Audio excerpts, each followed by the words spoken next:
ሰላም ጤና ይስጥልን ክቡራትና ክቡራን የአዲስ ምንጭ ቤተሰቦች እንዴት ውላችኋል? እንዴት አምሽታችኋል? በያላችሁበት የከበረ ሰላምታችን ይድረሳችሁ።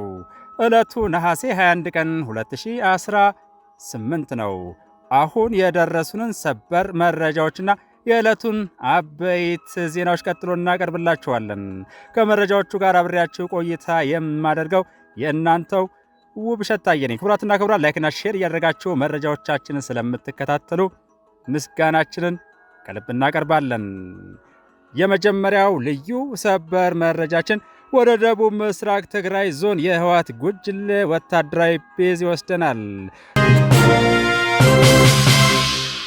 ጉጅሌው ከጀግናው የሀገር መከላከያ ሰራዊታችን የሰማይና የምድር የጥቃት ውርጅብኝ ደርሶበት ዶግ አመድ ሆኗል።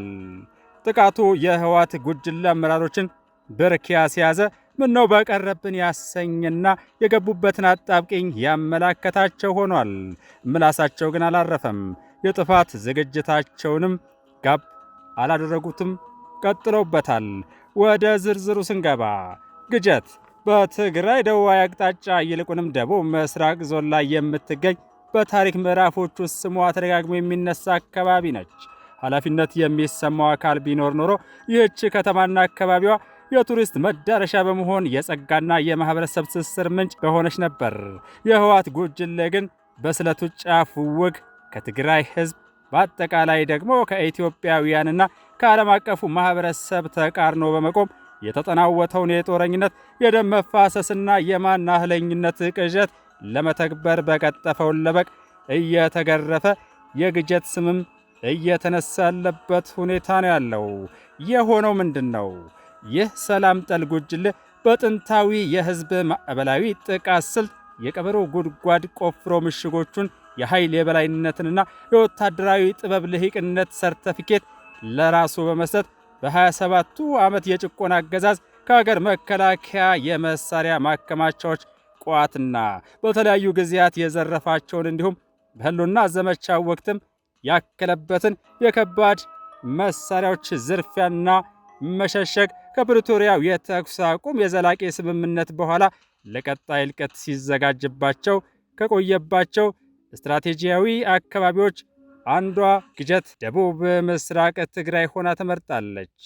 በዚህም የተለያየ የተኩስ ርቀት ልኬት ያላቸው መድፎችን፣ ታንኮችን ጨምሮ ለብዙ ጊዜ ያዋጋኛል ያላቸውን የቡድንና የነፍስ ወከፍ መሳሪያዎች ከሁለት አርሚ ጦር ጋር ከእይታ ውጭ ነው ብሎ ባመነበት ዕቃብ ኩናት የተባለ ቤዝ ላይ ሲያደራጅ በመቆየት ጀግናው የሀገር መከላከያ መረጃ ንስር አይኖች ደግሞ በክትትል ስር አድርገውት ስለቆዩ ሊያመልጥ አልቻለም።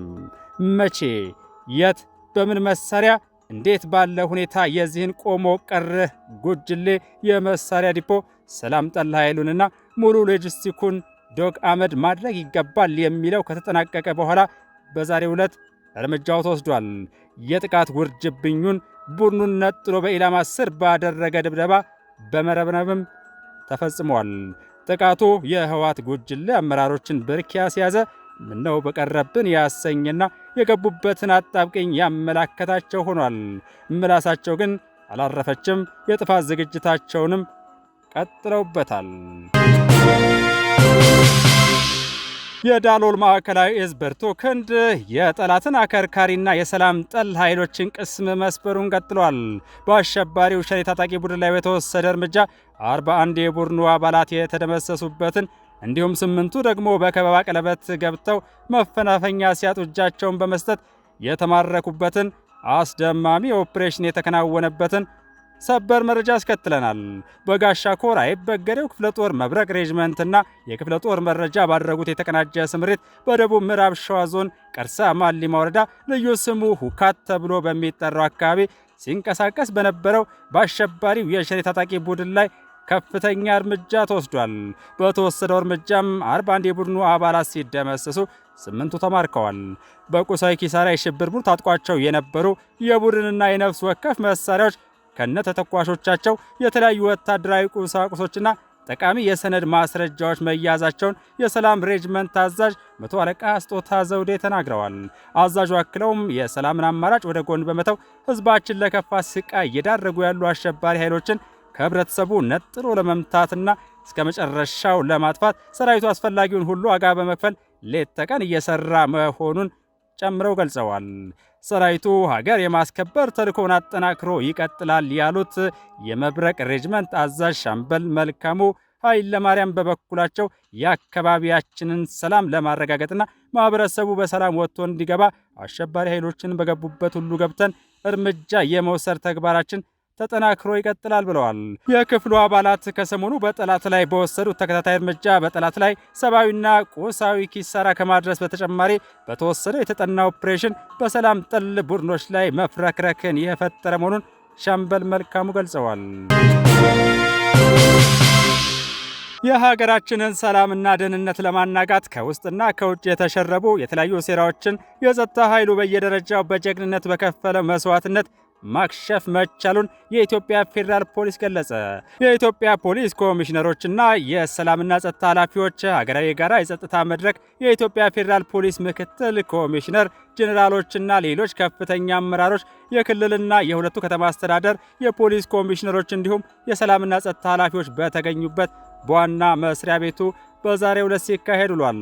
የኢትዮጵያ ፌዴራል ፖሊስ ጠቅላይ አዛዥ ክቡር ኮሚሽነር ጄኔራል ደመላሽ ገብረ ሚካኤል መድረኩን ሲከፍቱ ባደረጉ ንግግር በ2018 በጸጥታ አካላት ቅንጅት የተከናወኑ የጸጥታ ማስከበር ስራዎችን፣ የተገኙ መልካም ተሞክሮዎችንና ያጋጠሙ ክፍተቶችን በጥልቀት በመገምገም ሊያጋጥሙ የሚችሉ ሀገራዊ ጸጥታ ስጋቶችን ቀድሞ ለማክሸፍና የተጣለብንን ሀገራዊ ኃላፊነት በቅንጅት የበለጠ ለመወጣት ያለመ መሆኑን ገልጸዋል።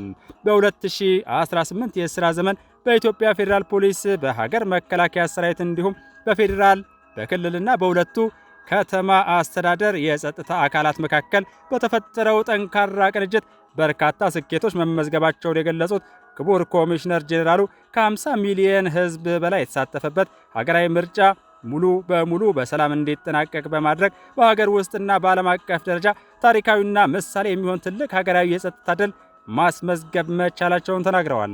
አያይዘውም የሀገራችንን ሰላምና ደህንነት ለማናጋት ከውስጥና ከውጭ የተሸረቡ የተለያዩ ሴራዎችን የጸጥታ ኃይሉ በየደረጃው በጀግንነት በከፈለ መስዋዕትነት ማክሸፍ መቻሉንም ገልጸዋል። የአፍሪካ ህብረት ጉባኤን ጨምሮ በርካታ ዓለም አቀፍ ኮንፈረንሶች፣ ታላላቅ ህዝባዊ፣ መንግስታዊና ሃይማኖታዊ በዓላት ያለምንም የጸጥታ ስጋት በሰላም የተካሄዱበት እንዲሁም በሚሊዮን የሚቆጠር የሀገር ውስጥና የውጭ ቱሪስቶች በሰላም የተንቀሳቀሱበት ዓመት እንደነበረም አመልክተዋል።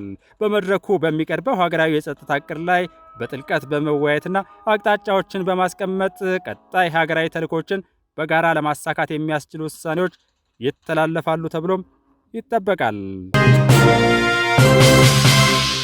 ከቲክቫህ ኢትዮጵያ ያገኘነውን ወሳኝ የዛሬ ችሎት መረጃ ደግሞ እንሆ። የፌዴራል ፖሊስ በሽብር ተግባር በተጠረጠሩ የኢሃፓ አባላትና የፓርቲው ጠበቃ ላይ ተጨማሪ የ14 ቀናት የምርመራ ጊዜ መጠየቁን ከቲክቫህ ኢትዮጵያ አግኝተናል። በፌዴራል ፖሊስ የተጠየቀው የተጨማሪ የምርመራ ጊዜ ላይ ብይን ለመስጠትም ለነገ ከሰዓት ቀጠሮ ሰጥቷል።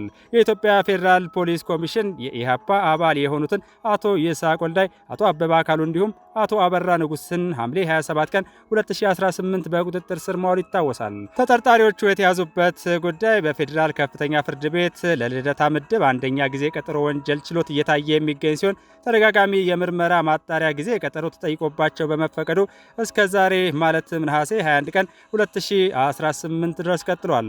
በዛሬው ዕለት በዋለው ችሎት የፌዴራል ፖሊስ በሶስቱ ተጠርጣሪዎች ላይ የጀመረው ምርመራ ለማጠናቀቅ ተጨማሪ የ14 ቀን የጊዜ ቀጠሮ እንዲሰጠው አመልክቷል። ፖሊስ ከዚህ ቀደም በተሰጠው የተጨማሪ 12 ቀናት የምርመራ ጊዜ ያከናወናቸውን ጉዳዮችም ለችሎቱ አሰምቷል።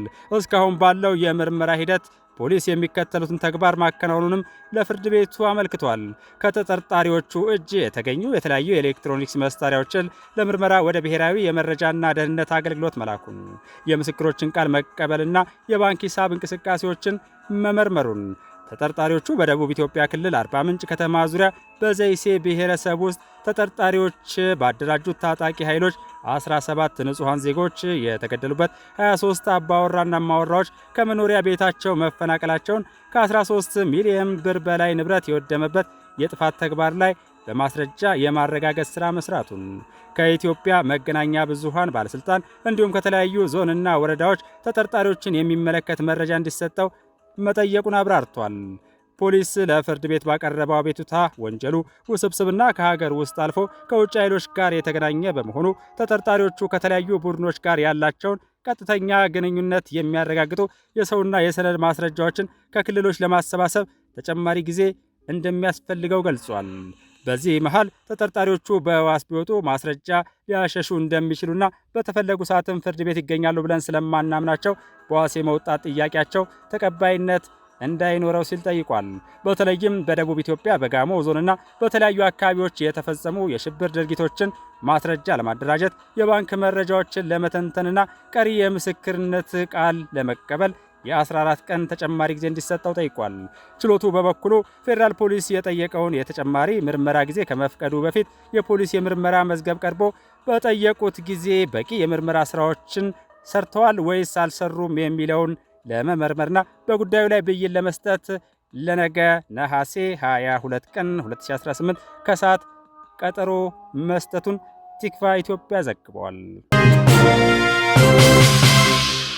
ክቡራትና ክቡራን፣ አሁን ደግሞ የብሔራዊ ጥቅም አንድ ዜና እናስከትላለን። ኢትዮጵያ በአባይ ወንዝ ለምታበረክተው የ86 በመቶ የውሃ ሀብት ድርሻ ግብፅ ተገቢውን ዋጋ መክፈል እንዳለባት የቀድሞ የውሃ ሀብት ሚኒስቴር አምባሳደር ሽፈራው ጃርሶ መግለጻቸውን የኢትዮጵያ ዜና አገልግሎት አጋርቷል። ኢትዮጵያ በአባይና በሌሎች ታላላቅ ወንዞቿ ላይ የመስኖ ግድብ በመገንባት ሁለንተናዊ የምግብ ሉዓላዊነትን ማረጋገጥ የሚያስችል የግብርና ምርታማነትን ማፋጠን እንዳለባትም አምባሳደር ሽፈራው አስገንዝበዋል። ኢትዮጵያ የተፈጥሮ ሀብቶቿ የዘመናት ዕዳዎቿ እስኪመስሏት ድረስ ግብፅ በሸረበችው ሴራ አማካይነት ሳትጠቀም ብትቆይም ኢትዮጵያውያን የተሸረበባቸውን ሴራ በመበጠስ በአባይ ወንዝ ላይ ታላቁን የኢትዮጵያ ህዳሴ ግድብ በመገንባት ብርሃን በመፈንጠቅ አንድነታቸውን አሳይተዋል ብለዋል። በአሁኑ ወቅት ከታላቁ ህዳሴ ግድብ በሚመነጨው የኤሌክትሪክ ኃይል ከሀገር ባሻገር ቀጠናዊ የኢኮኖሚ በረከት ለመፍጠር መቻሉንም አስታውሰዋል። በታላቁ ህዳሴ ግድብ የተፈጠረው ቀጠናዊ የኃይል ትስስርም የኢትዮጵያን በጋራ የማደግ አፍሪካዊ ራዕይን በአደባባይ የገለጠ አህጉራዊ የኢኮኖሚ ውህደት ትልምም ሆኖ ተመዝግቧል ብለዋል። የኢትዮጵያ የቀድሞ የውሃ ሀብት ሚኒስትር አምባሳደር ሽፈራው ጃርሶ ከኢትዮጵያ ዜና አገልግሎት ጋር ባደረጉት በዚህ ቆይታቸው ግብፅ ለረጅም ዘመናት በምትከተለው አባይን የመቆጣጠር ፖሊሲ ምክንያት ኢትዮጵያ አባይን ሳትጠቀም ቆይታለች ሲሉ በቁጭት ገልጸዋል። ለረጅም ዘመናት ግብፅ በኢትዮጵያ ላይ የጠላትነት ትርክት ስታራምድ መቆየቷን ጠቁመው በዚህም ኢትዮጵያ የአባይን ውሃ በማልማት ሳትጠቀም ዓመታትን ማሳለፏን ተናግረዋል። በዚህ ቁጭት ኢትዮጵያውያን በህብረ ብሔራዊ አንድነት በፓን አፍሪካኒዝም መንፈስ ግዙፉን ዓለም አቀፍ የኃይል ማመንጫ ታላቁ ህዳሴ ግድብን እውን ማድረጋቸውንም ገልጸዋል። ታላቁ ህዳሴ ግድብ የኢትዮጵያውያንን የመፈጸም አቅም በዓለም መድረክ ያሳየ ታሪካዊ የትውልድ አሻራ መሆኑን አውስተው ለታችኛው ተፋሰስ ሀገራት አስተማማኝ የውሃ ፍሰት እንዲያገኙ በማድረግ የጎርፍ አደጋንና የድርቅ ተጋላጭነትን ለመቀነስ ትልቅ ጥቅም እያስገኘ መሆኑን አስረድተዋል። ኢትዮጵያ ከጅቡቲ፣ ኬንያ፣ ሱዳንና ሌሎች የቀጠናው ሀገራት ጋር የፈጠረችው የኃይል ትስስርም ቀጠናዊና አህጉራዊ ኢኮኖሚን ውህደት በማፋጠን በኩል ጉልህ ፋይዳ እያበረከተ ነውም ብለዋል። በታላቁ ህዳሴ ግድብ ላይ የተፈጠረው ቀጠናዊ የኃይል ትስስር ኢትዮጵያ ከደቡብ አፍሪካ ጫፍ እስከ አውሮፓ አባል ሀገራት የሚሻገር የኃይል ትስስር የማጠናከር አቅም እንዳላትም ማሳያ ነው ብለዋል። የኃይል አቅርቦትን አስተማማኝነት በተመለከተ የአንድ ሀገር ልማትና እድገት ከማሳለጥ ባሻገር በትብብር የማደግ ራዕይን የሚያሳካ ወሳኝ መሠረተ ልማት መሆኑንም አብራርተዋል። ኢትዮጵያን በታሪካዊ ጠላትነት የምትመለከትበት የግብፅ የትርክት ሴራ በአንድ በኩል የውሃ ጉዳይን ከፖለቲካ ጋር እንዲቆራኝ ሲያደርግ፣ በሌላ በኩል ደግሞ በአካባቢው የትብብር ሂደት ላይ ተጽዕኖ እያሳደረ ነው ብለዋል። በትብብር መንፈስ መስራት ከተቻለ ኢትዮጵያ በግድቦቿ የምታከማቸውን የውሃ መጠን በመቆጣጠር የጎርፍ ተጋላጭነትን ከመቀነስ ባሻገር በድርቅ ወቅት የሚጠቅም የውሃ አስተዳደር ስርዓት ማስፋፋት እንደሚቻል ነው አምባሳደሩ ያመለከቱት። ሀገራት በፍትሐዊና ምክንያታዊ ተጠቃሚነት መርህ ላይ ተመስርተው አብረው ማደግ አለባቸው ያሉት አምባሳደሩ ለዚህም ግብፅ ከግጭትና ከጠላትነት ትርክት በመውጣት የትብብር መንፈስን መከተል እንዳለባት አስምረውበታል። ግብፅ በአባይ ወንዝ ላይ ከምታራምደው የብቻ የተጠቃሚነት ፍላጎትና አቀራረብ በመላቀቅ የአባይ ተፋሰስ ሀገራት የውሃ ሀብታቸውን በፍትሐዊ እንዲሁም ምክንያታዊ መንገድ እንዲጠቀሙ በትብብር መስራት እንዳለባት ጠቅሰዋል። አያይዘውም ኢትዮጵያ በአባይ ወንዝ ለምታበረክተው የ86 በመቶ የውሃ ሀብት ድርሻ ግብፅ ተገቢውን ዋጋ መክፈል እንደሚጠበቅባትም በአጽንኦት ተናግረዋል።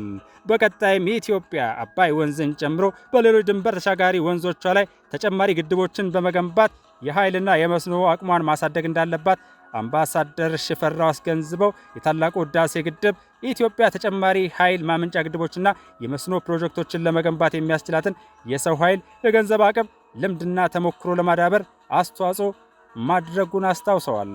በዚህም የግብርና ምርታማነትን የበለጠ ለማሻሻል በአባይና በሌሎች የውሃ ሀብት ወንዞቿ ላይ የመስኖ ልማትን በስፋት በማከናወን የምግብ ሉዓላዊነትን የሚያረጋግጡ ግድቦችን መገንባት እንደሚኖርባት አብራርተዋል። ክቡራትና ክቡራን የአዲስ ምንጭ ቤተሰቦች ወደ ውጭ ዜና ስንሸጋገር የዓለም መገናኛ ብዙሃን በስፋት እየዘገቡት ያለው የኔፓል ቻይና ብርቱ የጎርፍ አደጋ ያስከትለው ምስቅልቅል ይሆናል። ክስተቱ በእጅጉ አስደንጋጭ ነበር። በትላንትናው ዕለት በቻይናና ኔፓል አዋሳኝ በተከሰተው ከባድ የጎርፍ መጥለቅለቅ እስካሁን ከ1300 በላይ ሰዎች ጠፍተዋል። አሜሪካንን ጨምሮ ከ2 ደርዘን ሀገሮች የመጡ ቢያንስ ከ700 በላይ የሚሆኑ የውጭ ዜጎች የአደጋው ሰለባ ሆነዋል። የፍለጋና ተጎጂዎችን የማዳን ስራዎች በግንኙነት በቂ አቅምና ሁነቱን የሚያሳልጥ ሀብት እጥረት በማጋጠሙ ምክንያት እየተስተጓጎሉ በመሆናቸው በኔፓል የሟቾች ቁጥር ከ350 በላይ መድረሱም ተዘግቧል። ሁለተኛው ስጋት ደግሞ የመሬት መንሸራተት አዲስ ሐይቅ መፍጠሩ ነው። የመሬት መንሸራተት፣ የጭቃ መንሸራተትና የጎርፍ አደጋ የመጋለጥ ዕድሉን በእጅጉ ጨምሮታል። ለ3 ቀናት ብርቱ ዝናብ በመጣሉ በመሬት ላይ ከባድ የመደርመስ ውድመት ደርሷል። በዚህም ያልተረጋጉ ግድቦች ፈጥሯል ሲል የቻይና የመንግስት ሚዲያ ተናግሯል። ሳይንቲስቶች አሁንም አደጋውን ምን እንዳስከተለው በትክክል ለማወቅ እየሰሩ ይገኛሉ። የአሜሪካ የጂኦሎጂካል ሰርቬይ የበረዶ መውደቅ አንድ ትልቅ የበረዶ ክፍል ከበረዶ ግግር ላይ ሲፈርስና ቁልቁል ሲወድቅ እንዲሁም የመሬት መንሸራተት ከአደጋው ጀርባ መሆኑን ገልጿል። አስደናቂ ቀረጻዎች በተራራማው ክልል ላይ የውሃ ጎርፍ ሲመጣ መንደሮችን ሲያሰጥምና ድልድዮችን ጠራርጎ ሲወስድ አሳይተዋል። የአሜሪካ የውጭ ጉዳይ ሚኒስቴር በዛሬው ዕለት በኔፓል ጎርፍ የተጎዱ እንዲሁም የደረሱበት ቦታ ያልታወቀ 90 አሜሪካውያን መኖራቸውን ያውቃል ሲል ቃል አቀባዩ ተናግረዋል። መምሪያው በዚህ አደጋ ጊዜ ስለ አሜሪካ ዜጎች መሞት ወይም ያለመሞት ጉዳይ ምንም ያለማወቁን ቃል አቀባዩ አክለዋል።